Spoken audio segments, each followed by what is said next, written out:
Hi, everyone. Welcome to the Missouri Association for College Admission Counseling Virtual College Fair. This session is all about financial aid and scholarships one-on-one. Before we get started, we do have a few housekeeping items to note. First, if you have any questions at all, feel free to use the Q&A button to type in your questions to the presenters at any time. They are there, ready and available to answer your questions. Your camera and microphone are off. You're muted and your video is off. The panelists can't see or hear you. There are more sessions happening. This is one of many sessions happening, and so feel free to sign up for more where you registered for this one. And lastly, this recording will be available a week from today. All sessions are being recorded and will be available at strivescan.com/Missouri. So at this time, I'll get out of the way and introduce our host, Michelle from Pattonville High School, to get us started. Good evening, everyone. Thank you, Catherine. Good evening and welcome to our MOACAC session on scholarships and financial aid. My name is Michelle and I am a college and career counselor at Pattonville High School here in St. Louis. I'm also co-chair for the college fair programs that you are attending tonight. So we do thank you for your participation. I want to pass the baton to one of my co-hosts here. Dave, would you like to introduce yourself? I sure would, Michelle. Thank you very much. My name is Dave Rice. I am from St. Louis University. I'm in the Student Financial Services Office at the university. And with me tonight is Sarah Laster, who is also in the Student Financial Service Office. And we will follow Michelle and do a little bit of an overview of the financial aid process. Wonderful. Thank you, Dave and Sarah, for joining us tonight. You are financial aid experts. So I'm going to cover a little bit about scholarships, and then we'll turn it over to Dave and Sarah. Again, if you have questions, please type those into the Q&A, and we will do our very best to answer the questions as we go along or at the end of the presentation. So if I can get a thumbs up, Dave or Sarah, if you can see my screen. Wonderful. Okay. So here we go. And participants, you are welcome to take screenshots of these slides. Again, they will be recorded, so you can certainly come back to this presentation at a later point and go through that in more detail.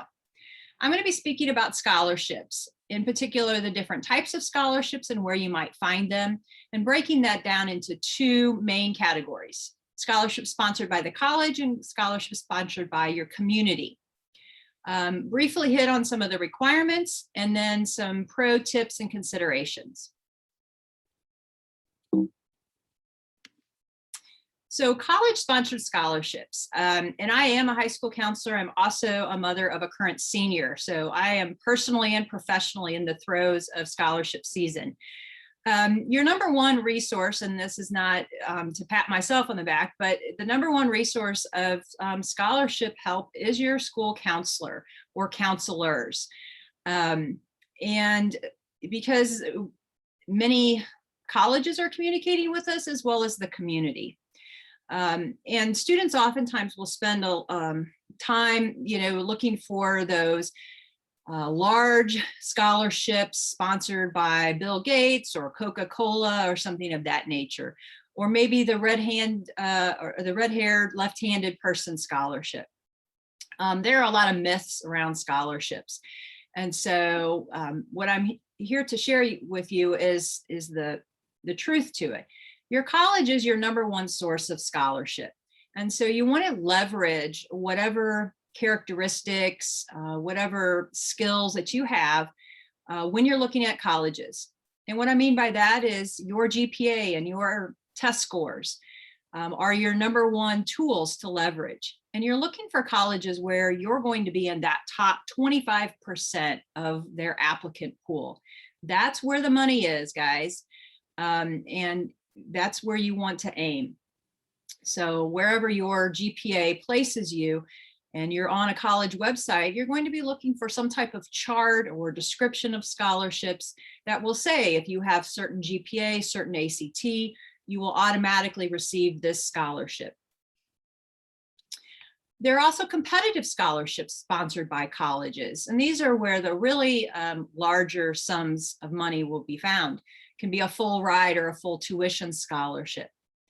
These are often a separate application with early deadlines, and they're more of a holistic review. So now the college is looking not only at your academics, but also perhaps recommendations, essays, and interview. But again, when you're doing your research and looking at what colleges you may want to apply to, look at the competitive scholarships. Where could you perhaps be a candidate for some of these competitive scholarships? Another area within the college realm would be special groups. So these can be scholarships that are focused on leadership skills, community service. They may be designated for underrepresented groups such as first generation or low income students. Again, you'll have to read those fine print details to see, do you qualify? Is this something that you could apply for? Missouri A+, if you're looking at staying in Missouri, many of our four-year schools will offer you some incentive for A+, and athletic scholarships, which we happen to have a session at 7 o'clock tonight on athletics in college. And if you didn't get a chance to sign up for that, don't worry, it's going to be recorded and available at a later time. And lastly, within the college realm, you have special talents. So these could be, you're going to perform in the marching band, or you're going to be on the cheer team, or maybe it's a specific scholarship for a nursing major. Again, you can search these on a particular college's website to see what you might be a candidate for. Not necessarily a guarantee that you would get it, but at least you'll know kind of what chances you have, how much is there available for me at this college versus another college. When we shift to local and state and community scholarships, this is especially where your high school counselor can be helpful. Every day I'm hearing from various businesses and community organizations in my school district that are sponsoring scholarships. And I have a database where I'm putting all of those in, and that's where I point my students to find those scholarships. But also think about all the communities that you belong to personally, whether that's a religious community, whether that is something through your parents or an outside group that you belong to. And if you're going to look into a wider realm using the internet, try to put yourself still in some smaller group. And what I mean by that is, do you have a personal characteristic that would put you into a smaller group? For example, I was a first generation student. So if I'm going to look at a national search engine for scholarships, I'm going to search for first generation because that puts me in a smaller group, and I might find some scholarships there with less competition. You may find that by your major as well. And then we have a few organizations within St. Louis, Scholarship Foundation of St. Louis, and also My Scholarship Central, which actually provides scholarships and resources across the state, as does the state of Missouri. So you can Google any one of those St. Louis or Missouri organizations and find additional resources on their website to look into. National scholarships are very competitive. So I encourage students, not to spend a whole lot of time on these because you are competing against the entire United States possibly. And, some students that have invented things and cured things. And I started organizations when they were 5. So it's pretty steep competition for some of these national scholarships. So in my experience, you're going to find a lot more success looking at the college and looking at your local community. Requirements, and these are things that you should be gathering now, especially if you are a junior. You can use this summer to position yourself with things like a resume, letters of recommendation, an essay. All of those tools you can be preparing this summer so that you have less to do when your senior year rolls around. And that's when you're going to be applying for most of these scholarships, is during your actual senior year. A few last points here. never, never, never, never, never pay to apply for scholarships. That makes no sense to pay money to get money, but there are scams out there, so never do that. Some questions to ask when you are researching scholarships or when you're talking with your admissions representative. Are these scholarships renewable? Are they stackable? Can I take this scholarship to another college? What happens if I get, more scholarships than the cost of attending? All of those are hopefully problems that you will have. More scholarships than the cost of attending. That's a great problem to have. And for parents in particular, you have to look at the full cost of the college education. So not just that first year. Maybe you do get a lot of scholarships for the first year, but how will year 2, 3, and 4 look, so that you're looking at the full cost, because college is 4 years, not 1 year. And lastly, I just want to mention again, My Scholarship Central. Love this organization. It is a free resource. They do provide resources across the state. All you need to do is Google My Scholarship Central, and everything that you need is on that website. But again, they do provide scholarships from Kansas City to St. Louis and in between. So definitely check them out. Great, great resource. So without further ado, I'm going to turn things over to Dave and Sarah so they can take us deep into financial aid. Thank you, Michelle. Set up and share screen here for just a second.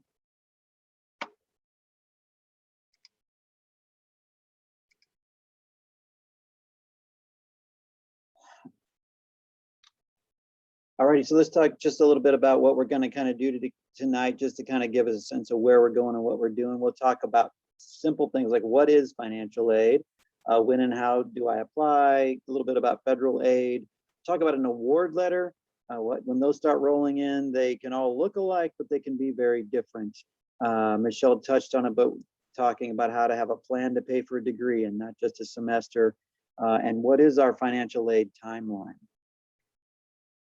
So some of the primary goals of financial aid: first, rewarding students for their achievement. The scholarships that Michelle was talking about, a lot of those are the things that reward you for a lot of hard work and things that you've done. Financial aid also wants to evaluate a family's ability to pay educational costs, because it's very important that we distribute very limited resources in an equitable way, and also to provide a balance of gift aid and self-help aid. The gift aid being the scholarships and grants that we don't have to repay, and balance that with the self-help aid of loans and work programs.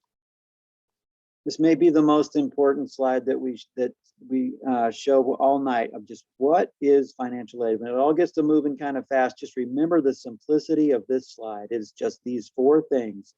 Scholarships are the merit-based pieces of awards that a lot of the things that Michelle talked about that you can apply for, but that's the merit-based pieces of awards. Grants are the need-based pieces of aid. They come from the federal government, state government, and the schools themselves put out need-based grants. We'll talk about 3 different types of loan programs tonight. We'll talk about federal student loans, federal parent loans, and private parent and student loans. And then we'll talk about employment opportunities, or the work study program. But that's financial aid. When you start receiving those award letters down the road, they can get kind of confusing to see, but it's made up of just these 4 things. So how and when do we apply? First, one of the first things you'll do, especially a lot of you guys that are juniors, you're not quite in the funnel yet, but you will do your admission applications, and those will start the August of your senior year. But that starts the process, because it is the school that, like Michelle says, does put out a lot of the aid that will come to you. The merit scholarships based on GPA, ACT scores. A lot of schools this past year have been test optional, with all of the limitations of being able to get in to take those standardized tests, but those schools will look at those pieces. The FAFSA is kind of the cornerstone of the federal aid application and the need-based aid parts of aid. That determines your federal aid eligibility for things like federal Pell Grants, supplemental educational opportunity grants, federal student loans, and for federal work study. I mentioned CSS profile here because, as Michelle said, you don't want to pay for scholarship searches and things, So the FAFSA is free, but CSS Profile costs $25 for the first school and $16 for every school after that, but it is a legitimate application.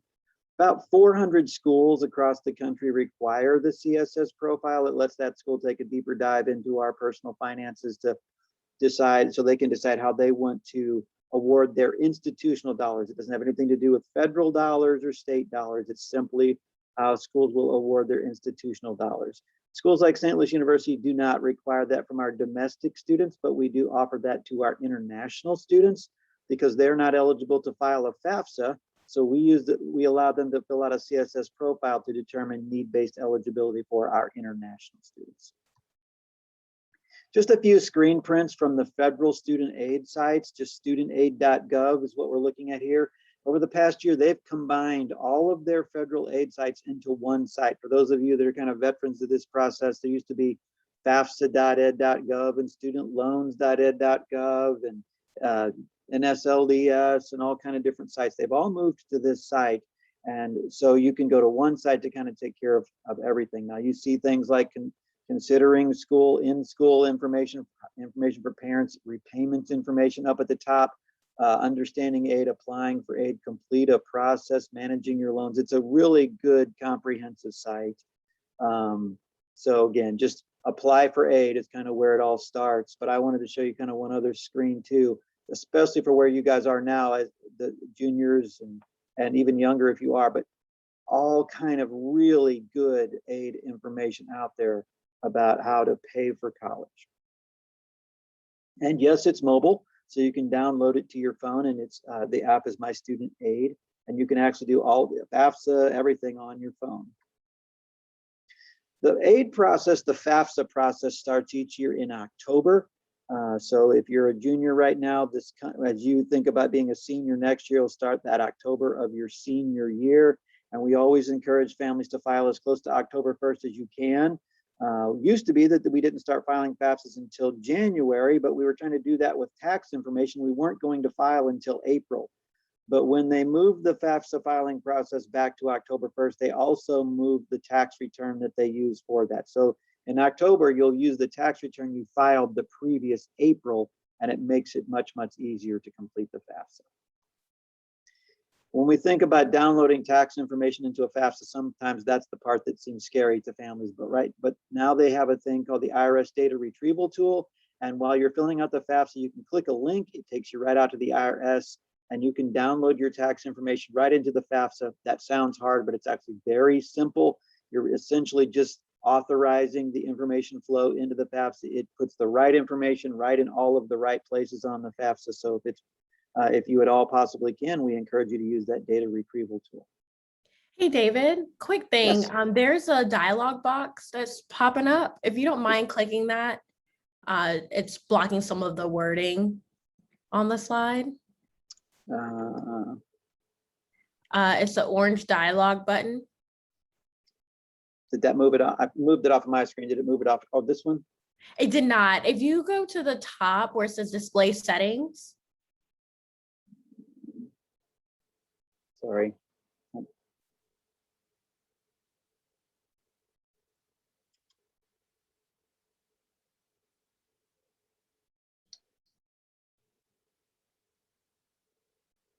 At the very top of the slide. Of my, I don't have that. I'm Okay. not seeing what you're seeing. Okay, no worries. Yeah, sorry. I know what you're doing. I just see if I can move it. Is that better? I move it down here. No. It It's still up there. I know that it's still there, but let's see if that doesn't cover the information. I think it'll just cover the very bottom of the screen. Let's see if it doesn't cover information. Okay, perfect. Thank you. Cool. So what kind of things can we actually do right now? Whether we're seniors, juniors. If you're seniors, you're pretty well into the mix right now. You ought to be receiving award letters, and we'll talk about that in just a second. But juniors and earlier, it's too early to create your FSA IDs. FSA IDs are the way that you'll electronically sign your federal aid applications. But these other pieces you can certainly be using. You can use the FAFSA practice tools, understand if you fill out a FAFSA, what the results of that might be. You can use net price calculators. Every school You'll hear a lot about the high price of school, of college, but those are the sticker prices. And right now, discount rates, especially at private universities, are very high. They're in the 60+% range on discount rates right now. So it's the net price we want to understand that we're going to pay. So every school is required to have a net price calculator within just a couple clicks of the home page. So encourage you to use those if you can. And that's a way to travel fast on the internet and get information at a lot of schools. If there's a school that you are really interested in, but you think, wow, we'll never be able to afford that, do not think that. First of all, let a school make you an offer you can't refuse, but go out there and check out their net price calculator, see what that price might really be for your family. There's a lot of jargon in financial aid. I always tease, we can go to our financial aid conferences and spend the whole weekend not even using a whole sentence with all of the abbreviations and jargon. I'm only going to give you two tonight, but they're two pretty cornerstone pieces, and it's just good to have at least heard them so that later on you'll have a sense of what those things are. And the first one is EFC, Expected Family Contribution. So we fill out a FAFSA, that's the federal Pell Grant application. We fill that out and we do all of that to get back a number that's called the Expected Family Contribution number. It can be anything from 0 to 999,000.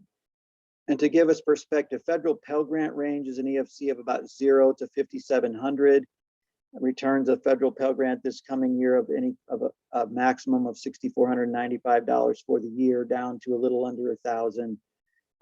EFCs under 12,000 put us in Missouri state grant range. I know some of you may be from a lot of different places, but that's the Missouri grant cutoff. 12,000, and that would give you a state grant of about $2,000. And then institutions use that EFC to determine their need-based aid eligibility. And here at St. Louis University, depending on your merit scholarship, we can get up into the 20, 30,000 EFC ranges and still be putting some need-based dollars on the table. So sometimes people will say, well, I don't know, we're not going to get any money, so we don't want to fill out the FAFSA. Especially if you're kind of new to this process, I would always encourage you at least the first year to fill out the FAFSA. But that's what the FAFSA does, is it gives us that expected family contribution number, which is our need-based aid eligibility indicator. The other piece of jargon that I'll give you is cost of attendance. Michelle mentioned the thought of understanding how to pay the full cost of college. And some of those costs are not just direct billed costs from the college. So on the right, cost of attendance represents the maximum amount of financial aid that you can receive for an academic year.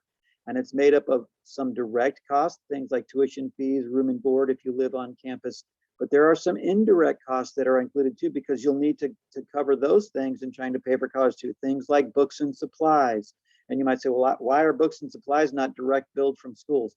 Most schools right now have an external bookstore.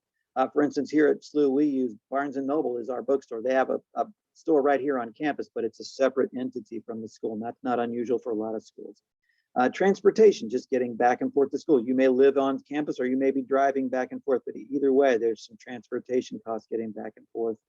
Loan fees, some of the loans have fees on them. And then the miscellaneous category. I say this somewhat tongue in cheek, but it's very real. If you're a first-time family going to college, when it comes August and time to move into the dorm, I guarantee you'll make a trip to Walmart, and all those people that are there with you at Walmart that day buying all kind of things like bath mats and towels and shower curtains and all kind of stuff. That's all kind of things that we need if we're going to be in school, because we need to have those types of things. So the cost of attendance though just represents the maximum amount of aid you can receive, but you can generate aid to cover more than just those direct costs.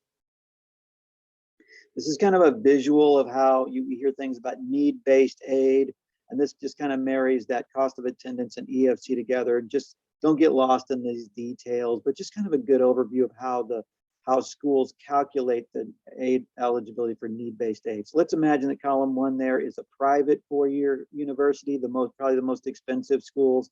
Column 2 is a public four-year university, a little less expensive, and column 3 represents our community colleges, the least expensive option that we have. EFC that we see there in the middle is the same at all of those schools. It's not, the EFC doesn't change because the cost of the school changes. EFC is just your expected family contribution based on your family's information, not the school's information. So we see cost of attendance minus EFC equals need, and that's the calculation that is done to determine eligibility for things like subsidized student loans. That's the loan the government's going to pay the interest on for you while you're in school.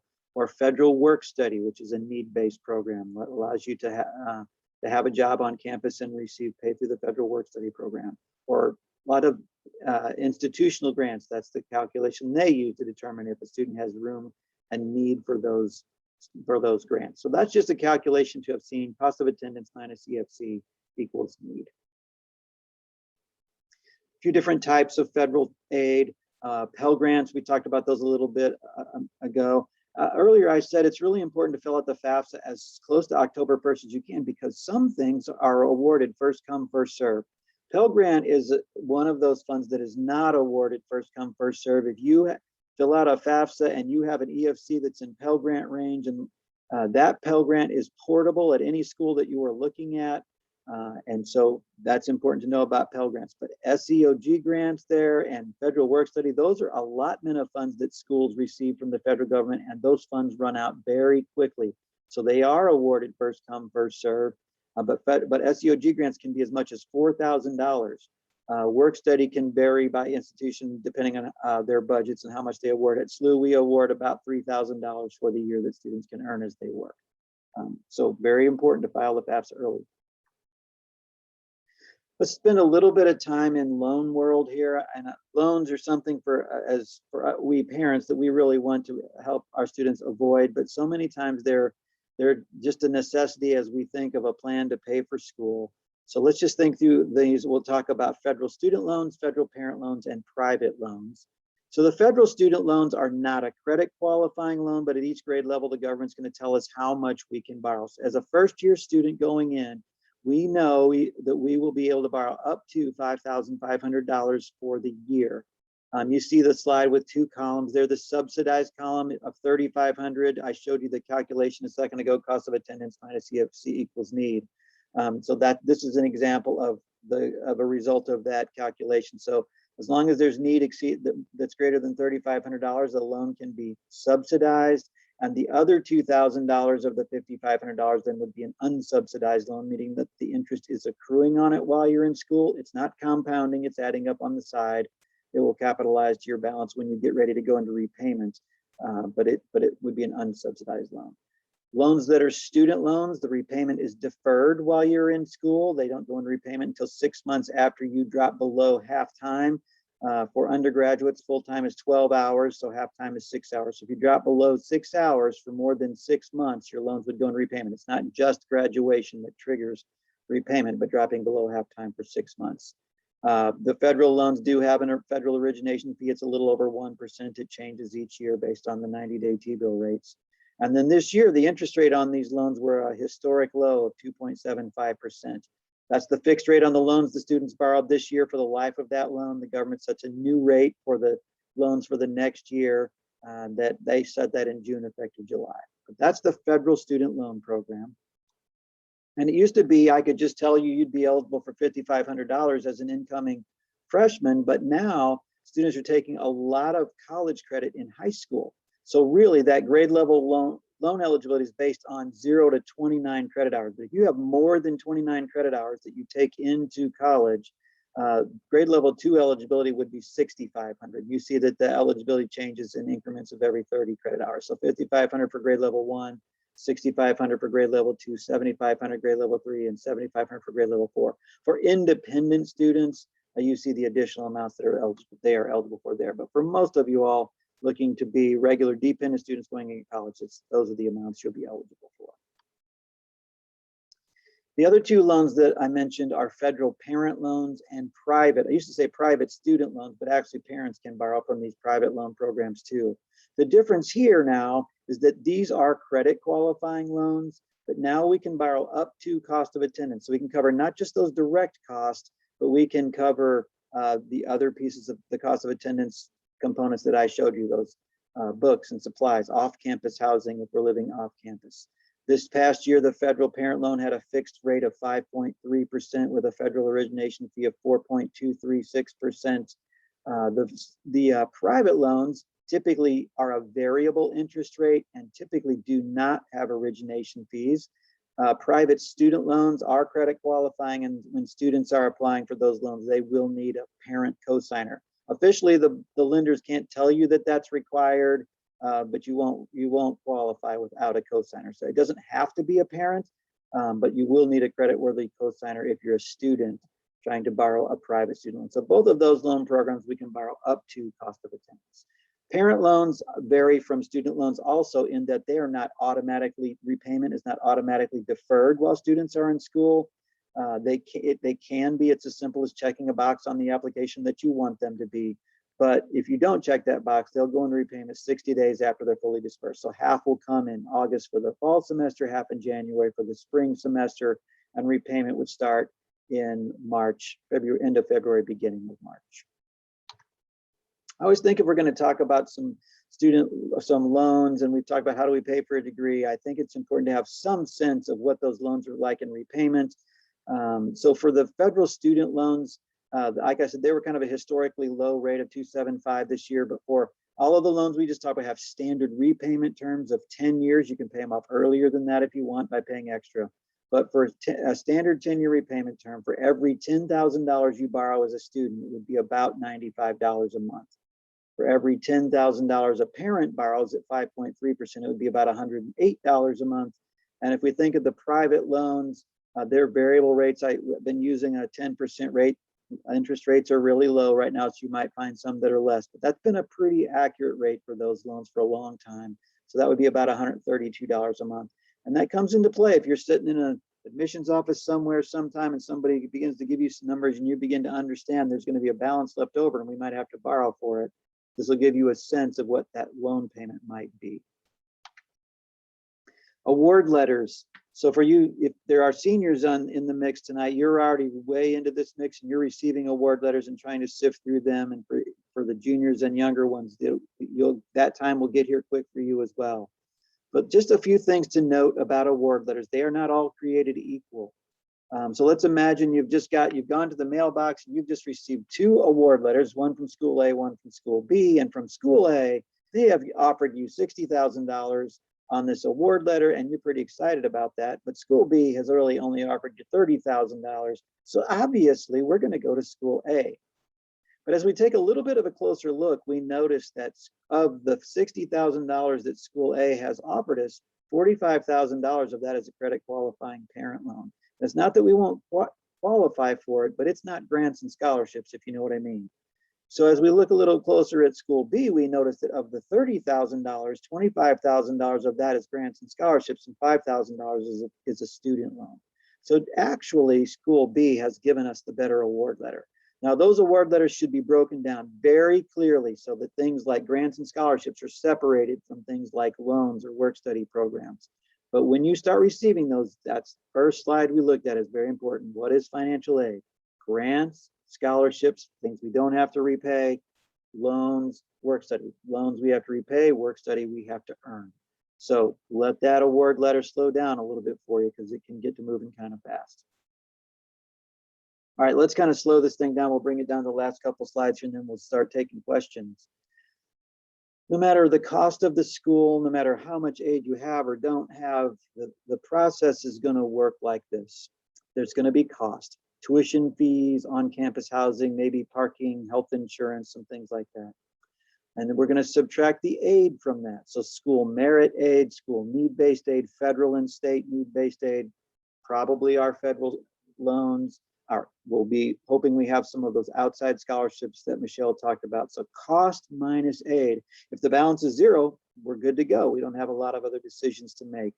But what happens when there's a balance after those things? What do we do? And so often we think we're the family that's not going to get this right. We don't know the secret password or the handshake or the something. We're going to miss out. And I'm here to tell you that you're not going to miss out. First of all, let your high school counselors like Michelle help you navigate that process. Let us in the financial aid office help you navigate that process. But there's technically 3 ways to cover that balance. We can do a payment plan, we can do a parent loan, or we can do a private loan. They all start with the same letter. They're easy to remember, and they really represent the way we pay for anything in life. We really can either pay for it now, or we have to spread those payments out over time. So payment plans let us pay anything from a lump sum at the beginning of the semester, or typically schools will spread that out into 5 payments. So fall, August through December, spring, January through May. So whatever that balance ended up to be, it would be about 1/10 of that each month. So let's just say the balance for the year would be about $5,000. If that's broken up into 10 payments, our payment's going to be about $500 a month. And for some of us, we said awesome. And for others of us, we said, oh, wow, that is just not going to work for our budget. So what other options do we have? Well, we could look at doing a federal parent loan. And remember, we said for every $10,000 we borrow in repayment, those are going to be about $108 a month. So if we needed $5,000, that's going to be about $54 a month, and we can decide if that works for our budget. We need to remember, like Michelle said, though, this is just year one. So if we're going to do one of those, are we going to do others in future years? So we need to remember that for our budget. Or we can say, no, that doesn't work for our budget either. We need to do this as a student loan, and our student will repay that when they're finished.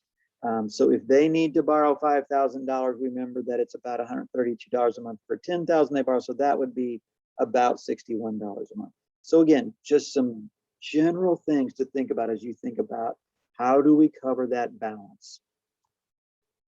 One other piece to think about, the best financial plan for all of us, no matter rich, poor, doesn't matter, finish in 4 years.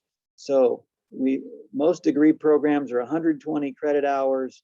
And so if we're thinking 2 semesters per year, 8 semesters for 4 years, we need to average about 15 hours per semester. And that sounds really simple, but a lot of times as we start this process, we think, well, 12 hours is full time. We're just going to kind of ease into this.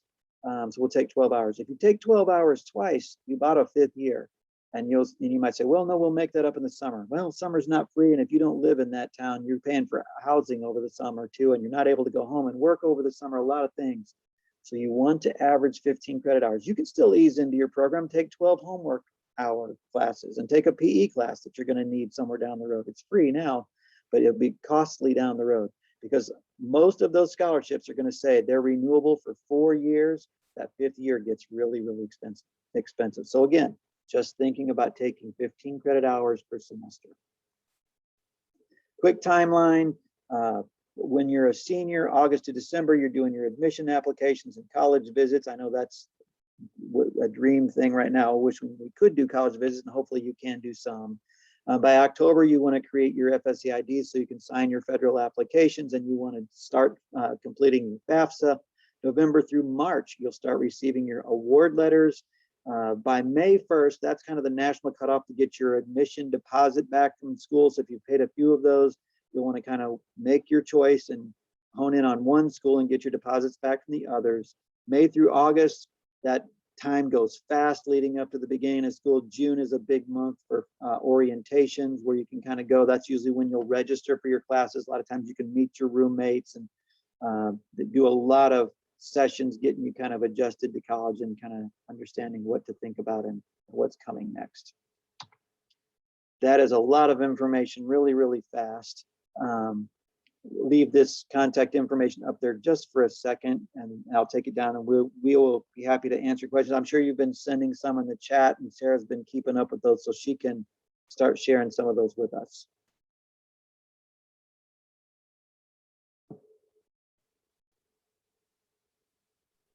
We are up to date right now. So if you have anything, please send it our way. Very good. Hey, let me, while you're thinking of some things, I'll mention a couple things we get questions on a lot, and Michelle can mention a few things too. But one of the things when we think about filling out a FAFSA or things, one of the questions we get is, what if we're a family where there's a divorce or something, which parent goes on the FAFSA? And it really is pretty simple. It's whichever parent provides more than 50% of the support for the student during the year. Normally that's whichever parent the student lives with, but there again, sometimes the agreements or things say everything is split exactly 50-50.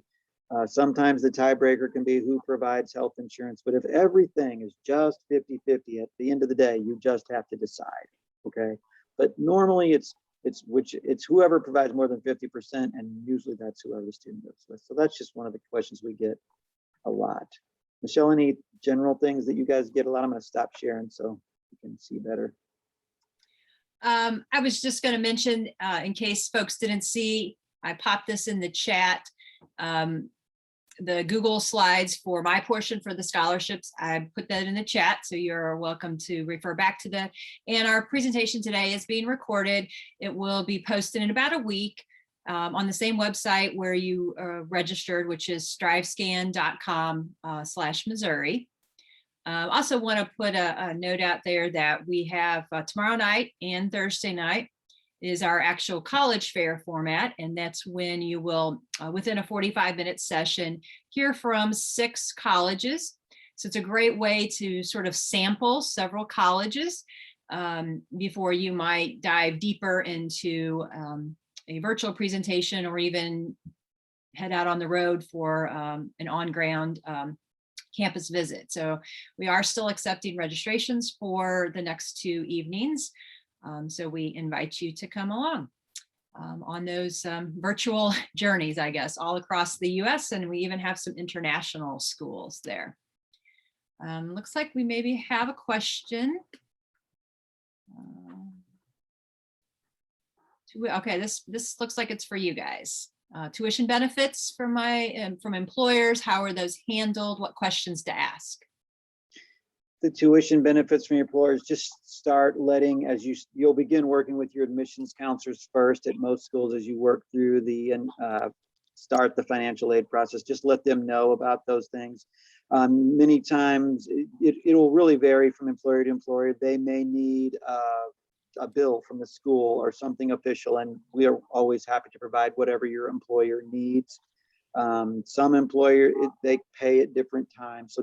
So most schools, as long as they know that those funds are coming, they'll just want you to pay the difference between those. And really not just employer benefits, but any of the outside scholarships or types of aid. As long as schools know it's coming, you don't have to pay and then get reimbursed when aid comes in. They just want you to pay the net difference. And I would say, in working with rising seniors. So if you're currently a junior, one of the best ways you can spend the next 4 or 5 months is just to spend maybe an hour or 2 a week. Designate a time to do that. I think Sunday afternoons sometimes are, maybe not so busy time in your family, and that's your college, research time. Those couple of hours, you'd be surprised how much progress you can make if you just set aside a little bit of time each week. And when you're researching colleges, I think finances is the most difficult to talk about with families. And so we oftentimes don't talk about that, but you really have to. Unless you can just write a big check, in which case you're probably not on this session. So for those of us on this session, money is important, and therefore you have to really talk about what your family can afford, what seems reasonable to take in a loan. If you're going to be in education like us, you don't want $100,000 in loan. That's not reasonable as an educator. And then you're, again, leveraging, like I said earlier, what do you have to leverage with the college? Do you have a high GPA, a high test score? Do you have a unique talent? Are you going into a unique major? And leverage that to find those scholarships. And I would say something about your high school counselors, and Michelle touched on it, but it's easier for me to say it probably. They are your #1 source of those outside scholarships, and they are there to help you. Please listen to them, follow their directions. We are spoiled with just awesome people, just like Michelle in our high schools. So listen to them, please. And ditto to our friends Dave and Sarah at SLU. Financial aid folks will bend over backwards to help you to understand the process and to find as much money as you possibly can. So definitely want to make them your friends. And thank you all for participating with us and sharing your expertise. Hey, you know what? I know we're tight on time, but we didn't say one thing I wanted to mention really quick was because of all the stuff going on in our world right now, if income has changed, something's changed, make sure you touch base with your financial aid office, because there are professional judgment things that they can do to help you navigate that process. So that was very quick. We could probably talk about that forever, but just wanted to mention that quickly. Awesome. All great information shared. Thank you so much to our panelists for being here, for sharing the wealth of knowledge and advice for each of us. And thank you to each of you for joining us. As Michelle mentioned, Wednesday and Thursday, there'll be actual college representatives here to share actual information about specific to their school. So feel free to join us and sign up for more sessions where you registered for this one. When we close, there'll be a very quick 4-question survey that will appear on your browser. If you don't mind taking a moment to fill that out for us, your feedback is greatly appreciated. And lastly, this recording will be available a week from today. All sessions will be recorded and can be accessed through strivescan.com/Missouri. Again, thank you all, and I hope you have a great night.